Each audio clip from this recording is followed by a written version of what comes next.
Young gang, courage, I don't know where the courage came from. I just got a Samsung S20 Ultra Charged Pioneer. It's still frozen in the dog, so there are no special gifts, for example, SB and the like. Just a phone case, a very eco-friendly phone case, no surprises, but it was also very environmentally friendly to send a card needle, a large instruction manual, and a data cable. S20 Ultra. The one I bought was too gray. I have to say it is quite good at this dissipation texture. That is customary. The first thing to do first, yes of course. Draw the screen control first, I'm very lucky. My keys are pretty tight. The camera is also not in the dust at this time, fit of screen and bezel. Also almost perfect, except that the top gap is a bit large. It is estimated that it will be almost inevitable in the future, however daily, pay attention to some. Take care of it diligently. It doesn't hurt either. Let's hurry up and talk, after a day of simple use. There are some major discoveries on the exterior design, the S23U, as compared to its predecessor. Not much has changed.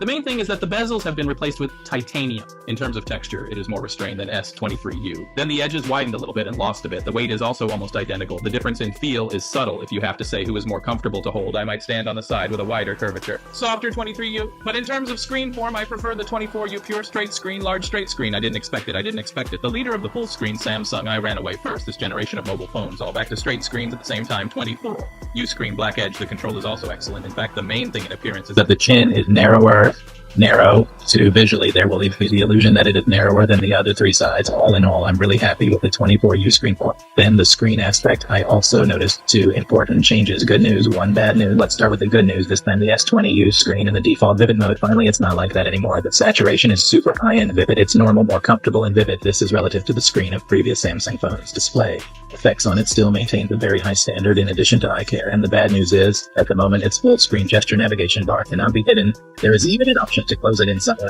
The always present navigation bar does take up a bit of space on the bottom of the screen, and some operations in certain apps may feel a bit janky. Will Samsung possibly add the option to turn it off in future updates? With system animations, you can't really trust Samsung. It feels just about the same as the old YUI 6 updated L3U, stiff and not that responsive. The adaptive refresh rate hasn't changed. Scrolling in some apps can feel a bit stuttery. I've noticed that Weibo has gotten smoother, but it still doesn't feel quite right. Sometimes I question whether this is due to the app or Samsung itself.